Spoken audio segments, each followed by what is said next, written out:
Bonjour, dans cette vidéo, nous allons voir la défense scandinave, comment réagir contre la défense scandinave, donc des côtés blancs. Alors, défense scandinave, c'est E4, D5, tout de suite. Hein. Donc là, les blancs doivent prendre, c'est le seul coup critique, et pratiquement forcer les noirs à prendre en D5. Hein. Donc E prend D5, c'est la défense scandinave, et Dame prend. Hein. Il est aussi possible, que ça arrive mais c'est moins courant, que les noirs jouent cavalier F6, qui est une autre variante de la défense scandinave, mais on la verra dans une autre vidéo. Aujourd'hui, on va se concentrer sur Dame prend, et après sur cavalier C3, sur Dame A5. Hein, qui est la variante principale. Évidemment, la dame peut revenir en D8 ou en D6, c'est deux autres variantes qui sont jouées. Les échecs ici sont pas tellement intéressants parce que j'aurais fou E2 tout simplement, puis après je pourrais me développer. Donc le coup critique, c'est Dame A5, D4. Alors la partie qu'on va voir, là, la partie principale qu'on va voir, vous allez voir, c'est une super partie d'ailleurs qui a gagné un prix de beauté, ça veut dire que c'était la plus belle partie du tournoi. Et joué entre Christian Bauer, qui est un grand maître français qui est depuis pas mal d'années dans le top 10 des joueurs français, et Éric Prier, qui a les noirs, et qui est un grand maître également, mais d'une force quand même un peu moins fort, mais c'est un grand spécialiste de la défense scandinave. Il ne joue que cette défense depuis des années, et a fait beaucoup de recherches théoriques sur cette ouverture. Et donc là, c'est Christian Bauer avec les blancs contre Éric Prier. D4, cavalier F6, fou D2. Alors, il met tout de suite ce fou pour commencer à menacer des découvertes. Et donc, normalement, très souvent, dans la théorie, on sort très vite le cavalier en F3 avec les blancs, hein, qui est la case naturelle. Mais là, on va voir que Christian Bauer a préparé de jouer différemment et garder une souplesse quant au développement du cavalier en G1. Hein, on va voir que des fois, il peut jouer en E2 ou même en H3, comme on le verra dans une partie tout à l'heure. Fou D2, C6, qui est pratiquement le seul coup. Hein, si par exemple, c'est un coup intéressant parce que le fou D2 vient là pour commencer à vouloir faire des découvertes sur la dame, et C6 ouvre une diagonale de retraite pour la dame noire, hein, en cas de découverte, contrôle en plus les cases des cases centrales, et ça fait complètement partie du plan des noirs, qui est le plan de développement des noirs, qui est de jouer le fou, le cavalier en D7, le pion en E6, et de faire le grand roc. Hein. Ça, c'est le plan des noirs de développement.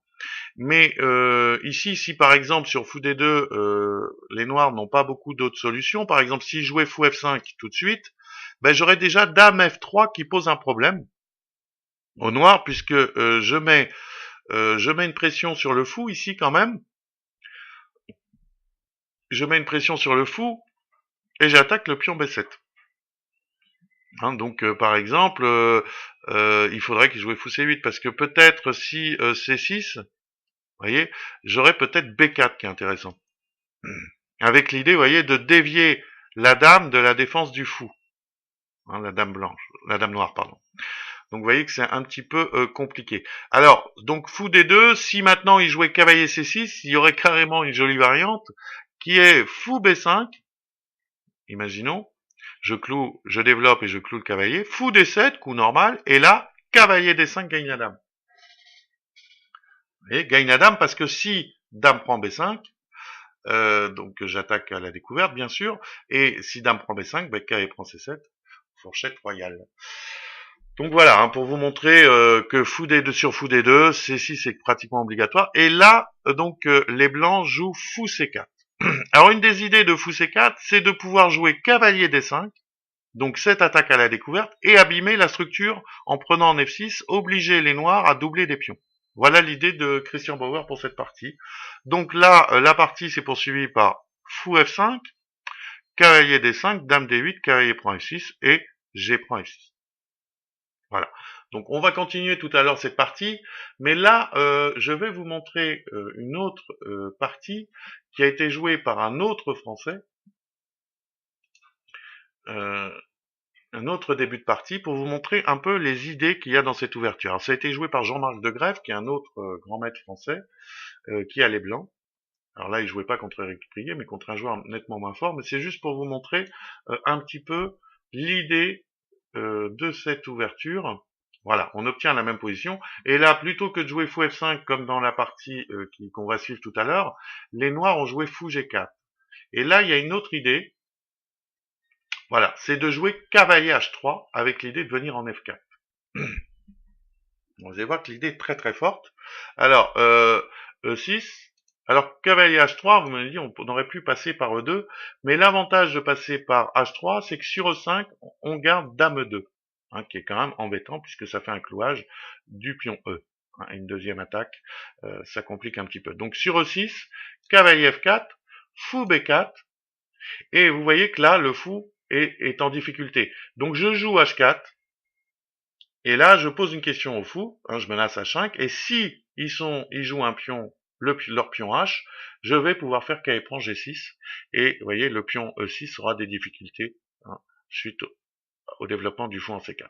Voilà, donc ça c'était une autre partie. On va revenir à la partie principale. Donc, fou D2, fou C4, fou F5, cavalier D5, donc attaque la dame. La dame est obligée d'aller en D8, hein, sinon elle serait perdue. Dame D8, cavalier prend F6, G prend F6, et maintenant cavalier F3, maintenant seulement pour défendre bien sûr le pion en D4. Cavalier D7, petit roc, Dame C7, tour 1, E6. Et là, voilà, bon, donc vous voyez, comme je vous le disais, c'est le plan des noirs. Hein, donc là, ils s'apprêtent, ici, ils jouent E6 parce que ils peuvent pas faire grand roc pour l'instant à cause du pion F7 qui est en l'air. Ils jouent E6. Et voilà. Et là, c'est là où Christian Bauer, avant la partie, avait préparé une suite, un sacrifice de pièces pour déroquer le roi noir. Hein. Alors vous allez voir que la partie est fantastique. Cavalier H4, donc le grand roc est difficile, hein, parce que si grand roc, je fais cavalier prend F5, pion prend F5 et fou prend F7. Donc fou G6, et là ce fameux sacrifice de pièces, fou prend E6, pion prend, tour prend, E6, échec. Voilà. Alors, dans la partie, il est allé en F7, pour attaquer. Il aurait pu aller en D8, hein, mais la position aurait été de toute façon difficile pour les noirs, parce que là, dans ce genre de position, il faut que je me développe tout simplement. Je prends des pressions C4, je sors mes pièces, je joue C4, Dame 2 ou Dame F3, je double. Bon, un peu comme dans la partie. Alors, Roi F7, qui est plus agressif puisqu'il attaque la tour. Dame 2, je double. Et là, les noirs sont embêtés. Hein, ils sont embêtés, vous allez voir qu'il y a beaucoup d'attaques. Alors, imaginons fou D6, qui est le coup un petit peu fou D6, qui est un peu le coup naturel, puisque ça sort une pièce.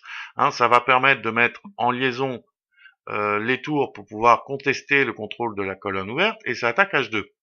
Mais là, il y a une jolie combinaison qui est cavalier prend G6, alors qui a l'air complètement stupide, hein. Pion prend G6 et fou F4. Qui a l'air complètement stupide parce que je vous dis qu'elle prend G6 parce que ça ouvre la colonne H. Alors, a priori, dans un premier temps, les noirs sont sûrement contents. Mais il y a un très joli coup qui est fou F4. Alors l'idée est toute simple, hein, j'attaque le fou, et si fou prend F4, ben là, j'ai un mat rapide, hein, je joue par exemple tour E7, échec,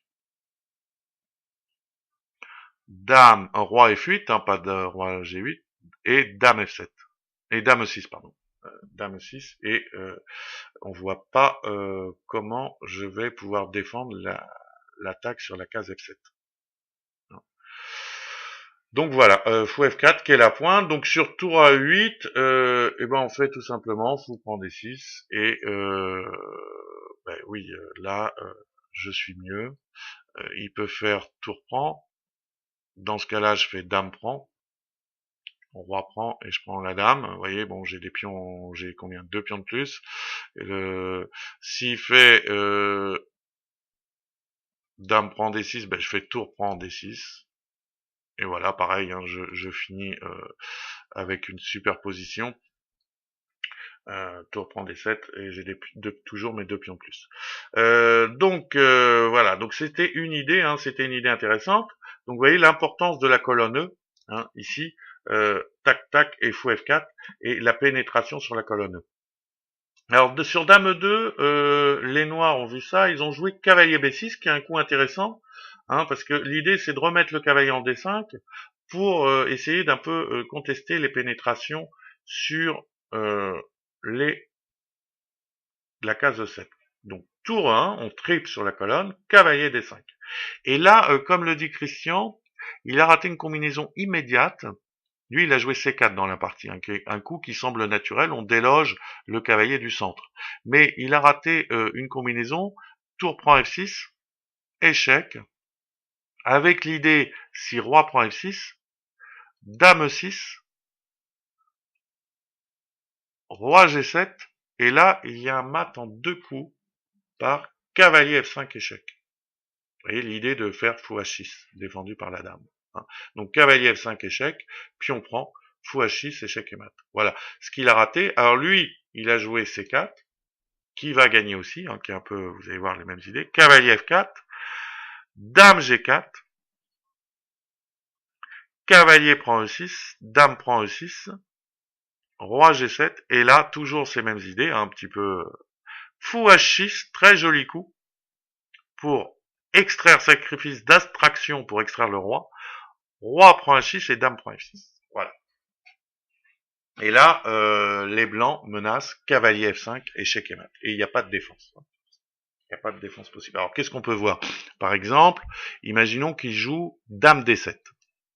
Hein, l'idée pour empêcher cavalier F5. Ben là, on peut jouer tout simplement tour E4 avec l'idée de jouer cavalier F5 et tour H4. Ben je sais pas, moi, par exemple, fou G7, admettons, cavalier F5, dame prend F5, tour H4, dame H5, et là, dame F4 par exemple, échec et mat. Oui, il y a des jolis maths comme ça. Hein. Donc dame prend F6, qu'est-ce qu'il aurait pu jouer? Dame A5 aussi? Sur dame A5, hein, pour éviter cavalier F5, et puis en plus menace échec et mat, mais là je joue tout simplement tour E5, et bah, ça simplifie pas la tâche des noirs. Hein. Donc dans la partie, ils ont joué une autre défense.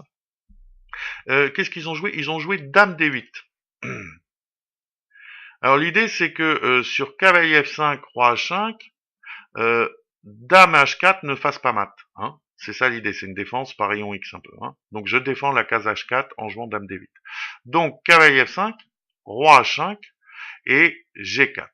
Voilà. Alors là, il a fait un sacrifice d'attraction. Il a un peu regretté parce que il y avait un plus joli mat. Alors, bon, ça a maté aussi un G4 sacrifice d'attraction pour attirer le roi vers nos pièces, hein, dans notre camp. Et là, il avait un joli coup, c'était tour E4. Et il a regretté de rater ce coup, hein, qui menace donc tour H4 mat. Et si la dame prend, eh ben il y avait G4, échec, roi là, et H4, échec et mat. Donc ça serait fini, la partie serait finie de manière fantastique. Dame prend F6, G4, roi G5 et H4. Vous voyez, un super mat, voilà. Alors, dans la partie, comme je vous disais, il a raté cette petite combinaison, il a vu qu'une autre gagnait. G4, échec, roi prend G4, tour E4, échec, donc le roi est encore obligé de s'enfoncer, hein, parce que si roi H5, tour H4, donc il vient en F3, tour E3, échec, obligé de revenir, et voilà, tour G3, échec. Il n'y a pas trop de solutions. Si roi F4, dame E5, échec et mat, et bah, lui il est allé en H5, et bah, là, tour G5, échec et mat. Voilà. Donc c'était une très belle partie de Christian Bauer, qui donc lui a valu un prix de beauté. Vous voyez qu'elle est fantastique. Donc je vous remontre la position clé. C'est au moment, voilà, hein, il joue cavalier H4 avec l'idée de sacrifier en E6. Voilà. À bientôt dans une prochaine vidéo.